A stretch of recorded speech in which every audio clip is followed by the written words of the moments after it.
Toi aussi, tu partages cet avis que les artistes réagissent mal face à la critique? Si oui, je t'invite à t'installer. Je vois tout ce qui se passe sur les réseaux actuellement. Il y a des gens qui disent que les artistes congolais n'aiment pas la critique. Mais de quelle critique parle-t-on? Je t'explique tout après le jingle. Il n'y a pas de jingle, c'est moi le jingle.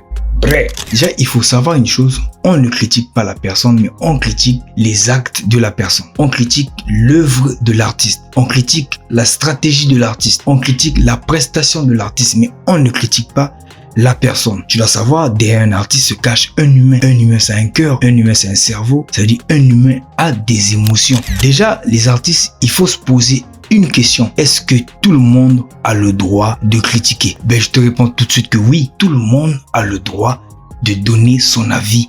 Mais de quelle façon?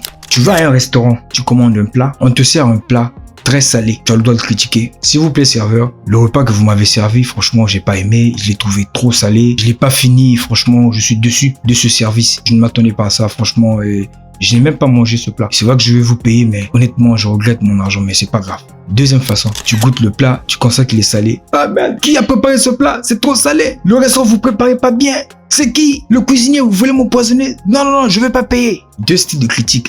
Selon toi, quelle est la meilleure façon de critiquer? Bien sûr que c'est ton droit de critiquer, mais c'est la manière de critiquer. Je vais prendre aujourd'hui un artiste comme, je prends un exemple comme Mixstone, Mr. Boomboy. Voilà, on va essayer de faire une critique autour de Mixstone. Nous allons employer deux méthodes. La première méthode, je dis, Mixstone, un artiste talentueux qui a fait bouger le Congo, par exemple, de 2017 à 2020, par exemple. Il a fait des gros morceaux comme My Life, You Life, franchement. Mais depuis un moment, il ne sort plus de son. Mais qu'est-ce qui se passe? Parce que si je le dis, le dernier morceau que j'ai écouté de Mixstone ou encore le dernier clip que j'ai suivi de Mixstone date de 2022. Et là, nous sommes en 2024. Il se passe un truc. Après, ça reste mon point de vue. Est-ce que l'artiste est en manque de stratégie ou encore l'artiste est en manque d'inspiration? Peut-être un souci personnel, parce que la seule fois où j'entends parler de Mixstone actuellement, c'est quand il fait la publicité des marques qui représentent aujourd'hui, grâce à Dieu, il est ambassadeur de plusieurs marques. Quand il fait la publicité des boissons ou encore quand il fait la publicité des paris sportifs, c'est la seule fois où j'entends parler de Mixstone actuellement. Hâte de découvrir ta prochaine sortie.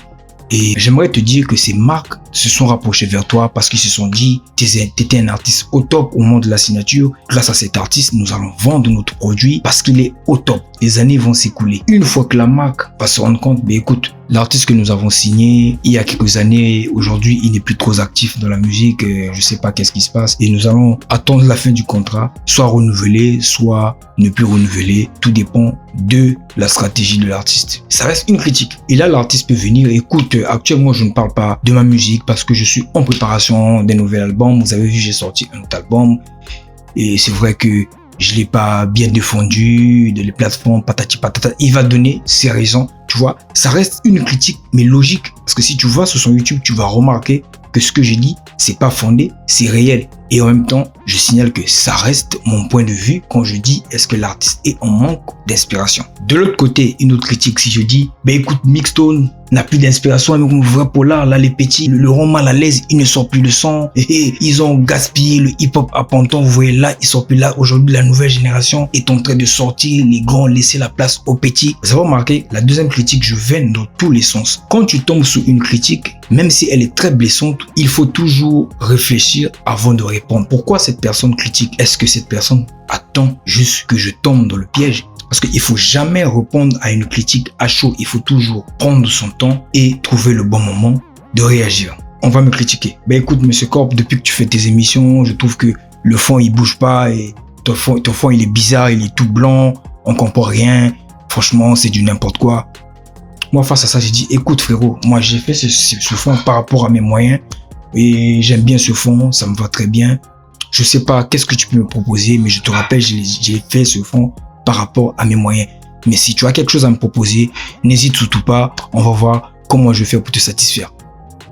Voici une belle stratégie de faire face à une critique. Premièrement, adopter une mentalité de croissance.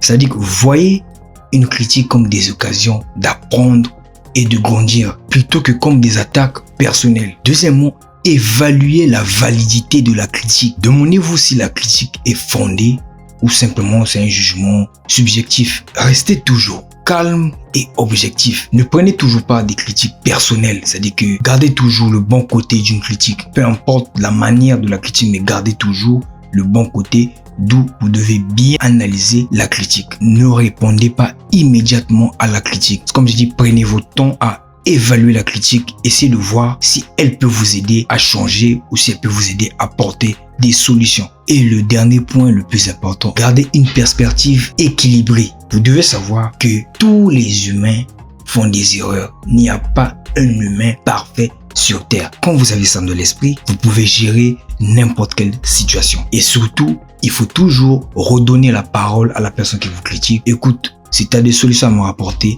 n'hésite surtout pas à me les communiquer. J'espère que cette vidéo t'a plu. C'était Monsieur Corps dans la maison.